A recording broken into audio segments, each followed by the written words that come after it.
Hey, everybody. Welcome to the Black Filmmakers Matter podcast. And today I have the beautiful filmmaker Aliza Brugger. Hi, Eliza. Hi. Hey, thanks for having me. No problem. So you're a screenwriter, and how many hats do you wear? Oh man. Well, when you're starting out, you have to wear a lot of hats. So screenwriting and directing are my main areas that I focus on, but I also edit and produce as well. Okay, yeah. Yeah. Yeah. Okay, so Eliza, what was the pivotal moment when you said filmmaking? That's a big step. Yeah. Yeah.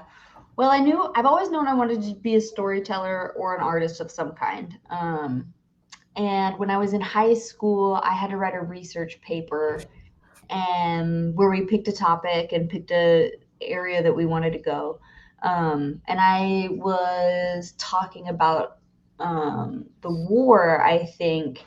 And while I was at the time the war in Iraq, and I was doing a lot of research on it, and this is such a naive like 18-year-old thing to think, but I was like, wow, this is like so much stuff that's going on that people don't know about. If they knew about it, they'd want to be more, active, which is a sweet, naive little thought. But that is what made me want to be a filmmaker. Okay. Yeah, So, and I decided in that moment. okay. Wow. Okay. Yeah. So, what genre? What's your specialty?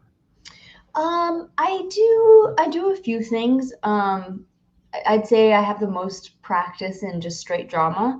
But I also do like a little dramedy, dark comedy, thriller sometimes. Okay.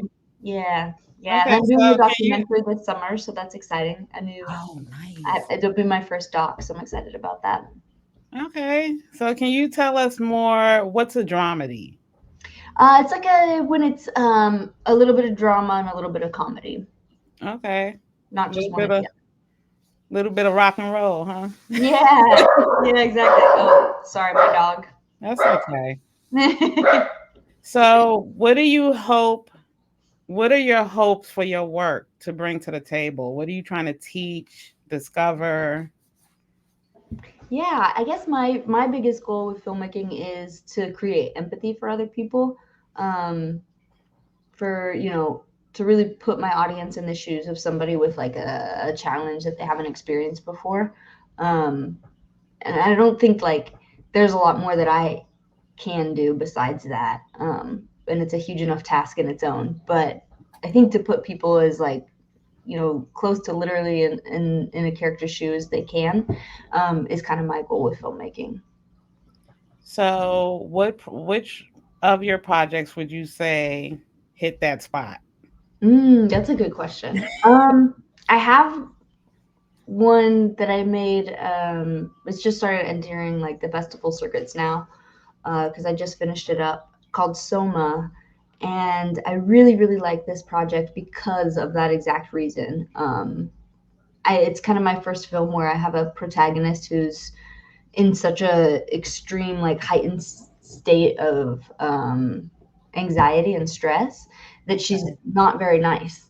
And so to have my audience in the shoes of somebody who is going through something so intense that it's making them kind of be unkind, and still have empathy for that character was a really fun challenge. And I think I did it fairly successfully. So that's probably my favorite example of that. I think a filmmaker, writer are exceptional when they can make you feel sorry for a bad person. Yeah. I find myself rooting for the bad guy sometimes, depending on what I'm watching. Uh-huh. It seems like the Yeah. bad guy's the good guy. Yeah. It's really powerful what you're able to do.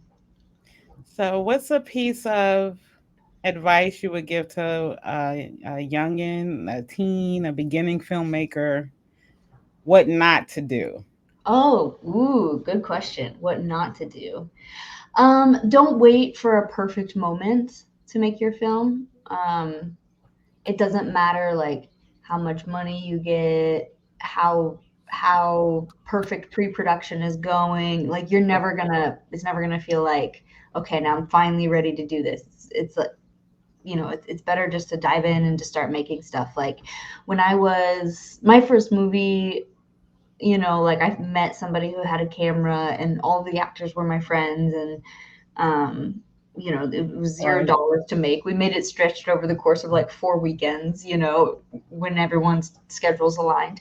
Um, and it took me, it was my first film, and something, you have to make a first film at some point, and the sooner you do it, the better, because it's Right. no one's going to be a prodigy and just make something perfect right off the bat, so might as well start, get the ball rolling.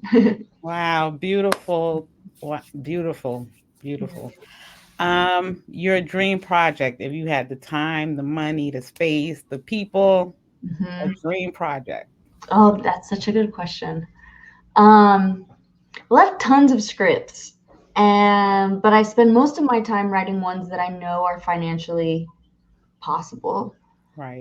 So I have this one script I haven't written yet, because I know it probably won't be one that I shoot, until like my third or fourth feature. But it's kind of like Scarface, but it's Okay. based on a true story of this woman who sort of like, I mean, it's a sad, tragic story, but she sort of like was Scarface, but for the Midwest and with meth. And she has this really tragic, like, uh, rise and fall of success, and it's a really cool story. Wow. Um, yeah. And how did that fall into your lap? That is a good story. Well, she's from Iowa, and I'm from Nebraska. And Okay. so I'm very a lot of my work kind of focuses on rural stories, Hmm. or rural worlds at least. And that was one I found out about, and I was just like, wow, that's so crazy, this empire she created. I mean, she's also like responsible for a lot of, broken towns in this area, like an Right. epidemic basically. And she's still alive, and she's been released, and now she's totally turned her life around. So it's a tragic, human, really, really interesting story. And a lot of my stuff is very Wow. focused on like just sort of interpersonal, much like more contained stories. Whereas Mhm. this one is big, it's got guns and filling spaces and conspiracy. So that Right. one's one I would love to do someday, but I know I got to save up for Okay, it. so you haven't written it yet? I haven't written that one yet. So No. you should bring it into fruition, girl. Yeah, Write you're it. right. I should. Bring it, bring it. I should. And let me know if let me know. Keep me posted with that one. I will. I will. Two filmmakers that Mhm. you love, like Mm. admire. Um, I really love Andrea Arnold. She does a lot of like class and gender, and which is a really interesting intersection, I think. Um, and her stories are very raw and real, and minimalist and human. I really, really love her work. And I also really like Sean Baker. Um, and him, I really like as if like the way he kind of does what I hope to do, which is just like, I'm just gonna go make a movie with the resources I have available. Mhm. Tell a story that connects people. It might not be the best looking film, but if people connect to it, then my next film can be the best looking film. So I really admire that sort of approach to filmmaking. Okay. Yeah, Awesome. yeah. Awesome. What's uh give me a bit of advice for young filmmakers. Hmm. Um, don't try to be perfect. Don't try to make the perfect film. Don't try to make a film that's just like your favorite film. Tell stories that are true to you, not just stories that you think is what's in demand, or trendy. Because I think, I mean, it's important to be relevant, and urgent, and tell stories that are urgent. But don't just cling on to the latest trend, because you have to sit with the film for so long, and like it becomes sort of like a child, and you don't want to be carrying this thing around that you don't even like. You really want to like make sure you love it and that it's your baby and that when you're in the weeds, because no matter how much you love a story, when you're really in the thick of making a film, um, there's a moment of like, why am I doing this? So you Right. want to make sure Yes. you really like the project that Yes. you're working on.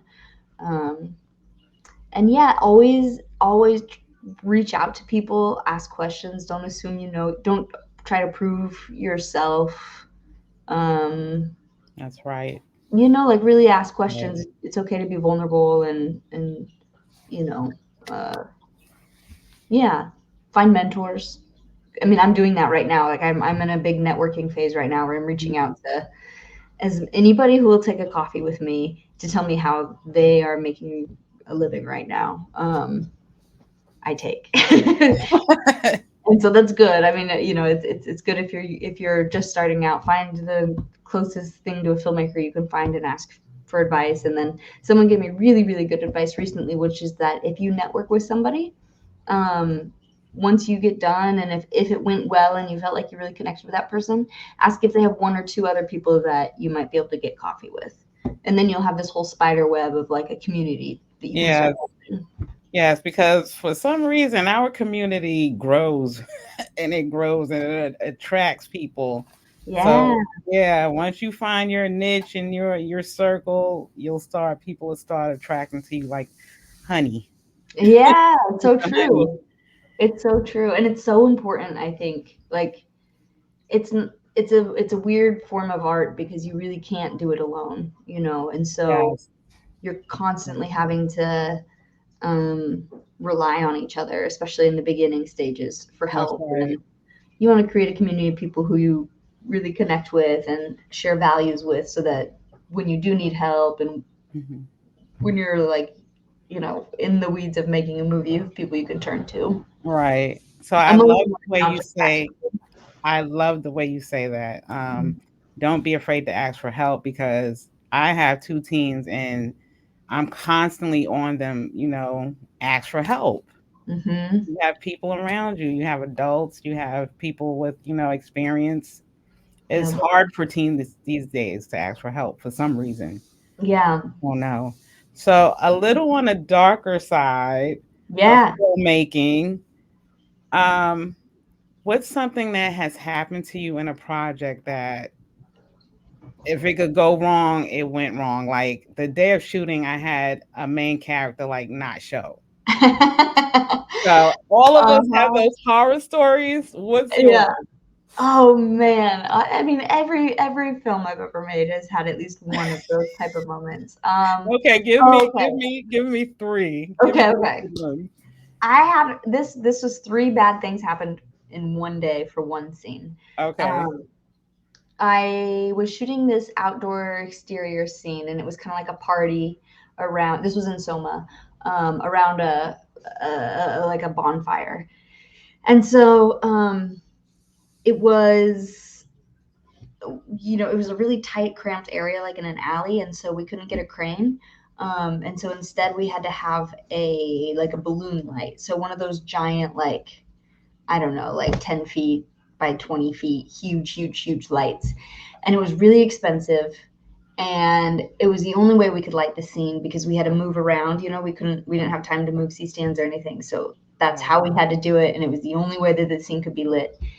And so I was like, all right, gotta bite the bullet. We'll do it. We'll make it happen. And that same day, one of the actors, the supporting actors, and he was only in this scene, thank God, he called and said he could. He's like, I'm sorry, I can't make it. And so then that same day I went through and then I found another actor, and then he said he was gonna come, and then also flaked. It was so weird. Um, and then finally I got one actor, the actor who was in it now came, and then it was for that scene where the balloon light was on, and it just shut off. It just stopped working. And then Wow. while we were sitting there waiting, trying to figure out how to get the balloon light to work, my first AD comes up to me and she was like, "Hey, so I know you thought you had 12 hours at this location, but you actually only have 10." And this all happened at once. So I lost an actor, equipment failed, and I lost time. Okay, so your reaction to all of this. How did I do? I just sat down. I was just like, well, you know what? None of these problems are mine. I can just support my team and say, all right, I believe in you all. We'll figure it out. And I kind of sat down while they were working and just was like, I need no one to talk to me because I need to potentially rewrite this scene because we might be losing it. Um, Right. but after like 30 minutes, the light came on and I have a really, really great team. And really, it was such good actors I was working with for that movie too. And so everyone just made it happen and not a big deal. And it's like, these are things like on like a big studio set. If this happened, it'd be no big deal. But when you're like doing a small little tiny film, every penny is so important. Right. Every penny, every hour, every Yep, person. exactly. Exactly. So it was a nightmare, but the scene turned out great, so it's all right. Eliza, Yes. last but not least, what inspires you? What gets those creative juices going? Yeah. Watching movies honestly is a huge one. I think when you start making movies, you forget like, oh, I do this because I love watching movies. So every time I go to the movie theater, I'm like, oh, why don't I do this every day? It's so good for me. Oh, because it's expensive, but um, it really like gives me so much life to go to the theater, um, or go to the movies. But I also really love photography. Photography gets me. Um, if I'm feeling like uninspired, I really love to just go through some of my favorite photographers. And then being out in nature with friends, always is good for me. A good reset. Yeah. Okay, okay, awesome. Thank you so much for being a part of this journey.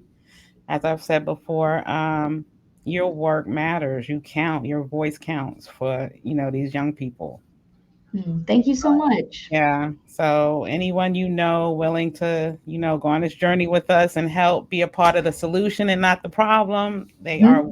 welcome. Welcome on this Absolutely. platform. Eliza Brugger, thank you so much. You're wonderful. Thank you so much. I really appreciate it. And don't be surprised if I call you back. All right. Sounds good. Looking forward Have, to it. thank you. Have a good night. You too.